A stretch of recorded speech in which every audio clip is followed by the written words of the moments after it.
This is a diagram of the most elemental units in the brain, neurons. This picture shows two adjacent neurons. The inset picture shows that the adjacent neurons do not actually touch one another. They're separated by a tiny space called a synapse. In the synapse is where it all happens. The synapse is really a tiny biochemical microprocessor. Now, the reason we scored so much better on the second trip through the pictures is that we literally created some new synaptic connections that didn't exist before we did the exercise.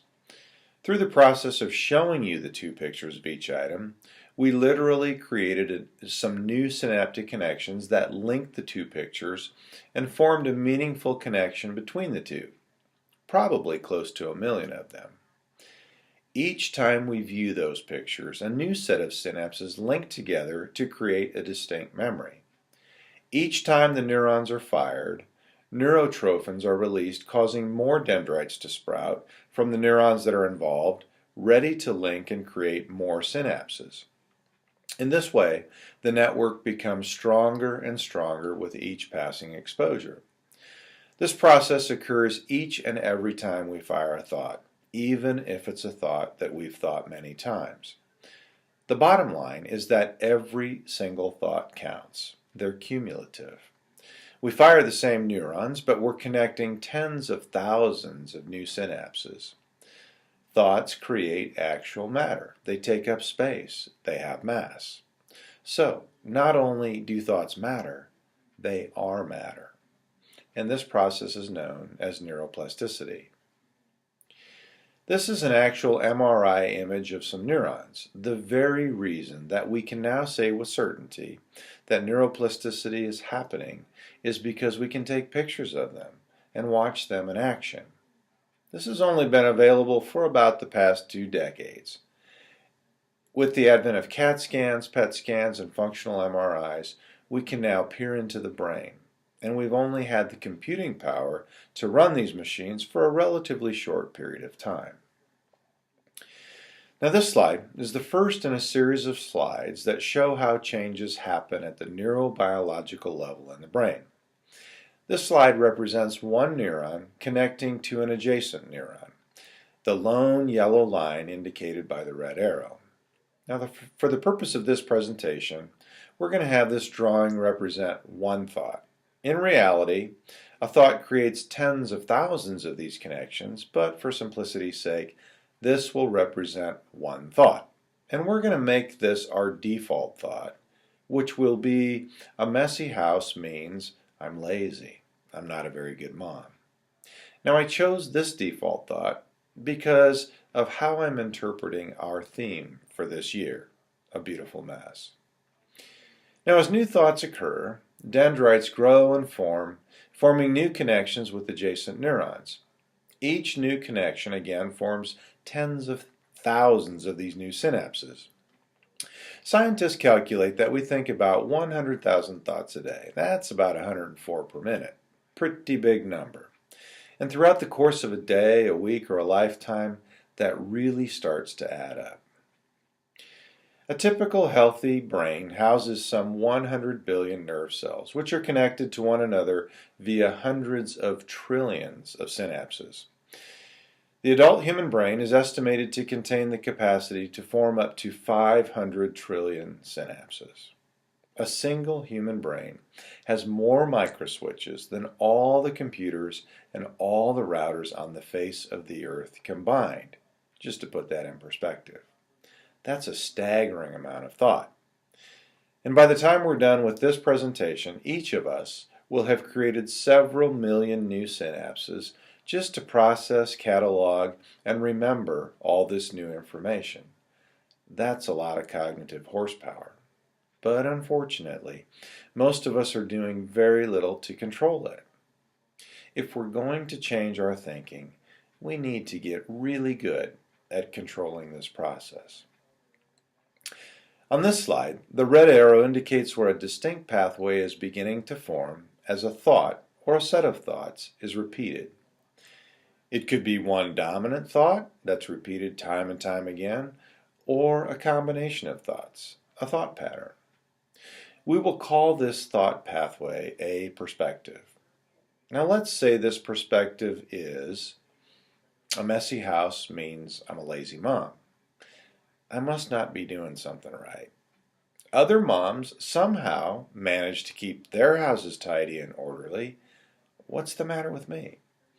I'm failing, and my kids are suffering because of it.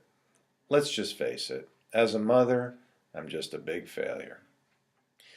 Now, if this is my perspective, then when I see a messy house, I'm going to feel pretty negative about myself.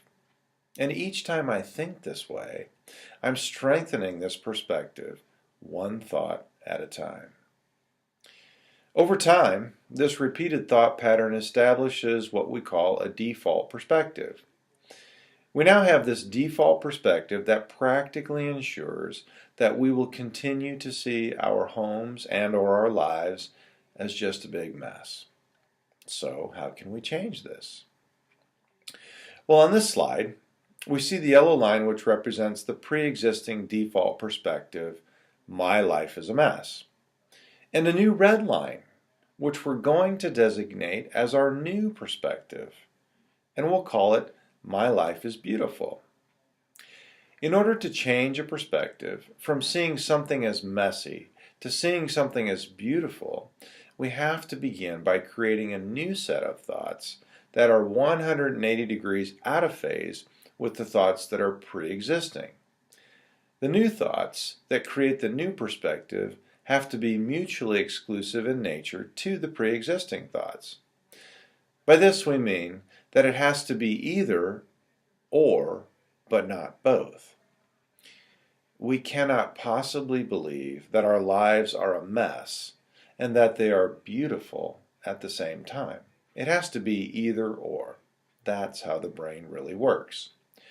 The trick is to force the brain to believe the better option, that life is beautiful, and that is exactly what I'm going to show you how to do. On this slide, we see the very beginning of what's called cognitive editing, or cognitive behavioral technique.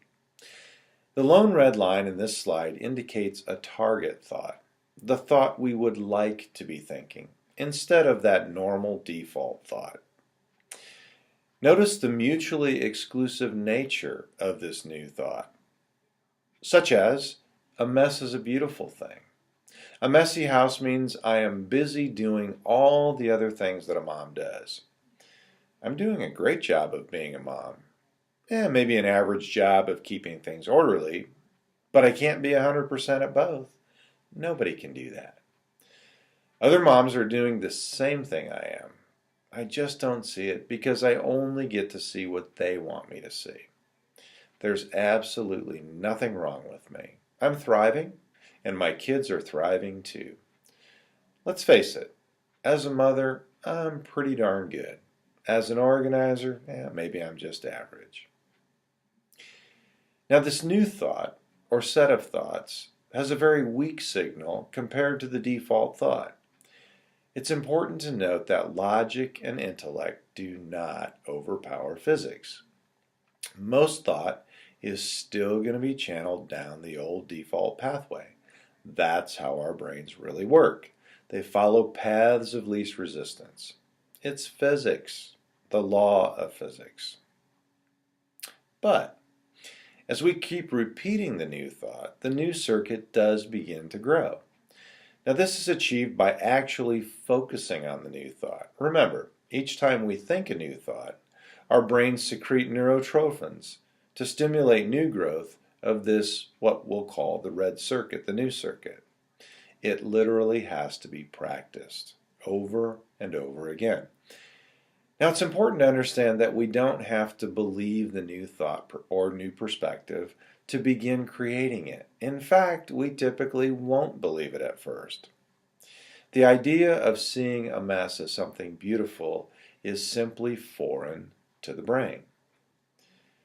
Our brains literally see this new perspective, a mess is a beautiful thing, like this at first. The new perspective is as foreign to the brain as this picture of toilet paper was at first to us. But with each passing exposure, the new perspective becomes just a bit more familiar. Our brains can now comprehend this new preferred perspective of toilet paper. We can recognize it as toilet paper, but our brains are very far from accepting this as our new default perspective of toilet paper. The first thing you'll notice on this slide is a thicker red line, which is indicated by the red arrow. Now, what do you suppose this thicker red line represents? Well, it represents what I'm going to teach you how to do, a way to accelerate the process of building this new perspective.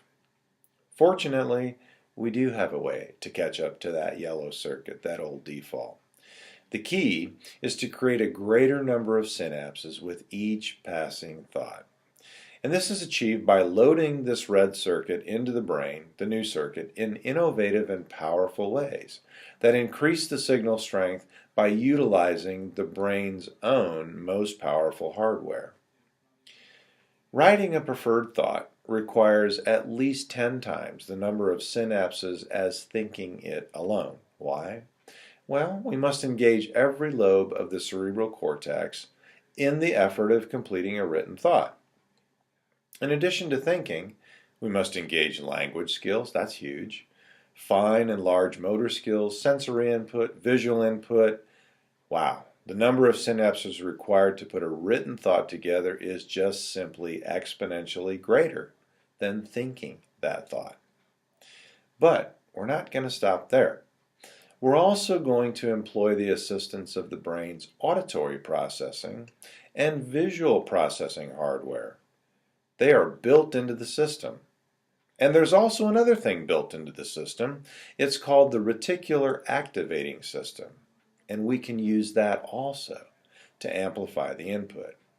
The process of using all of these things is called CAVT, Cognitive Audio Visual Technique.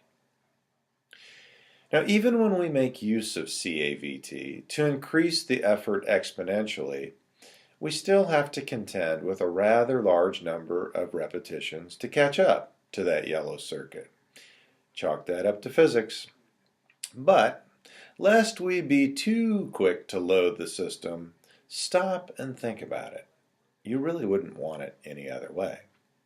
This is really the brain's built-in security system. It ensures that we don't accidentally delete a program and crash the whole system. If our brains didn't work this way, we probably wouldn't survive. It really is a pretty marvelous system. And once we get the darn things configured properly, they're much more likely to stay reconfigured. We actually might have to work pretty hard to reverse the process. Now, this slide shows us at equilibrium. New information being processed by the brain is becoming equally as likely to travel down either pathway. So at this point, I'm equally likely to think my life is a mess or my life is beautiful. Now, this process can take some time and many repetitions. How many repetitions?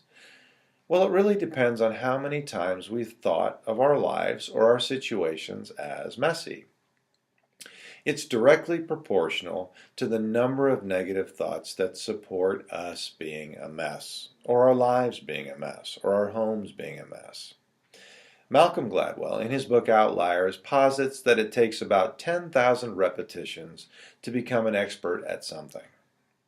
And what we're trying to do here is become kind of an expert at thinking about our lives in a beautiful way. Developing this preferred perspective simply takes time and repetition. And ultimately, the more synapses we can activate with a thought or a set of thoughts, the higher this signal strength becomes. The brain is wired to pay attention to the strongest signal. That's how we filter out useless noise. It's also how we stay alive. Unfortunately, it's also why it is such a tedious process to change a perspective. On this slide is where the magic happens. At this point, the new perspective has officially taken over, and the old default is fading rapidly. At this point, the brain is officially dominated by my new way of thinking. I'm really starting to see more of the beauty than the mess. Synapses, while fairly stable, are not permanent. We observe this in skeletal muscle, and it's called atrophy. Our brains follow the same use it or lose it strategy, just like muscle tissue, and the brain borrows these neuropeptides from any unused pathways and recycles the unused chemicals. At this stage, one is becoming far less likely to think the old way and far more likely to think the new. Now, we're still probably going to hear that old default thought or thoughts, but they simply won't have enough strength, enough of an impulse to influence our emotions and behaviors. I estimate it takes about 100 days to get the brain to begin paying attention consistently to this new circuit at about 10 minutes of practice a day. And that's what I'm about to show you how to do. At this point, we have finally created a whole new perspective, one that sees life in a beautiful way. So how exactly does this happen? Well, first we have to identify all of the thoughts that comprise the old default program, that collectively create the perspective, I'm a mess, my life's a mess, my house is a mess, and that's bad. This process is known as metacognition, and it's literally interpreted thinking about our own thinking. It's kind of difficult at first to really listen in on these thoughts. They've become so automatic that we hardly pay any attention to them. This slide represents a sampling of the thoughts that I imagine might be typical in the mind of a mother who views her life or her home as a mess. I'm a horrible mother for being so lazy and losing my patience with my child. I have no business being a mother. Look at all these other mothers who are having such a great time, happy, excited, and organized. And here I am, tired. My house is a mess. I lose my temper. Nobody else feels this way. Now, it's important that you capture your own thoughts because you have your own unique perspective. And we need to know our own thoughts to make this work. Now, for each negative thought that we identify, we must design a positive thought that directly opposes the negative, one that is mutually exclusive in meaning. For example, I am a horrible mother is replaced with, I'm a good mother. Not perfect, but good. Now, saying it once or twice simply isn't good enough. This new perspective must be infused until it becomes strong enough to rival the old default perspective. We have to work pretty hard at developing these new thoughts, ones that are exactly opposite in meaning to the pre-existing ones. This is what gives CAVT its power. Learning how to identify and to change these thoughts is a bit harder than it appears, but it's really the mother lode, the linchpin, the secret weapon of CAVT, and it is the way to literally reprogram the brain. So, how do I have to look at my life to see it as something beautiful? Well, this is a sampling of thoughts that could represent the mutually exclusive thoughts that might replace the pre-existing ones. I'm a good mother. Not perfect, but very good. Every mother loses her patience, bar none. Being a mother is a learning process, and I'm learning it as well as anybody ever has. Most mothers are very careful to only show the happy side of mothering. I'm only seeing the highlight reels of others, and I won't be fooled by that. All mothers get tired and angry and disorganized, and every house is messy from time to time. Things can get messy, but my life is beautiful. Now, notice how these have been carefully constructed to be mutually exclusive to the original ideas. Most clients have a bit of difficulty with this at first. Why? Because we're simply not used to thinking the opposite of what we normally think. Now at this point, we've done a bit of work, but we still have a ways to go. Identifying these new thoughts is just not good enough. We now have to get them correctly loaded into the system in order to get the brain to delete the old program. And that's the next step. CAVT is the most powerful tool to load our new program into the system. It's based on the two most powerful strategies ever devised: cognitive behavioral technique and neuro-linguistic programming. In order to get the job done, we want to employ every possible input channel we have available. We have 5 forms of sensory input: sight, hearing, touch, smell, and taste, and 2 forms of internal inputs: memory and imagination. To make maximum use of these mechanisms, we load these new perspectives into our phones as text, audio, and video recordings. By writing, reading, hearing, and seeing the components of our new program, we're maximizing the download speed to the brain and increasing the bandwidth. By making the tapes ourselves, our own voices, our own images, we're maximizing the power of the reticular activating system. Now, I can't possibly show you how to do this in an hour. It usually takes about 10 sessions to really get the hang of it. But this hour presentation will give you a good taste of how we really change the way we think. It's the art of rewiring the brain, creating a new default, and rewriting the program. This slide shows the reticular, meaning network, activating system. It's the mechanism responsible for deciding what we pay attention to. Our senses take in about 130 million bits of information per second, but we can only process about 130 bits per second. So in order to do this efficiently, and to make sure that we pay attention to the right things, we have what's called this reticular activating system. It works as a filter. Now, suppose you're walking through a crowded airport with all of the jet noises, people talking, baggage handling, and all of a sudden you hear your child call out, "Mom!" Immediately, the sound of your child's voice will get your attention. This is your reticular activating system at work.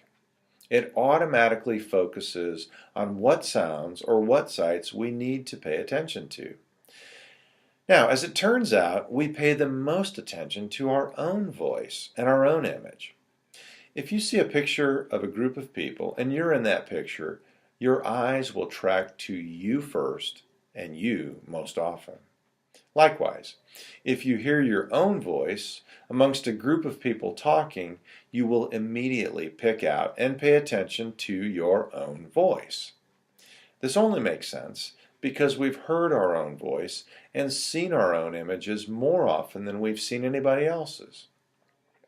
So the reticular activating system is a built-in system for making sure that we pay attention to what we have to say.